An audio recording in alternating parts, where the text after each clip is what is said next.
Welcome to the part of me Realme GT Neo 3, and I'll show you how to adjust ringtone volume on this device.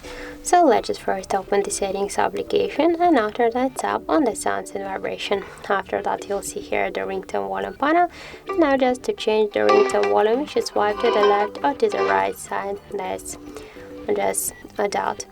Also you can do it by the second way. Just first be sure that in volume button function you have selected ringtone volume, not the media, and then just by press up or down volume button we can see that we can change ringtone volume. Also we can do it by the third way, just by press swipe to the left, to the up, or to the down on this volume panel with our finger.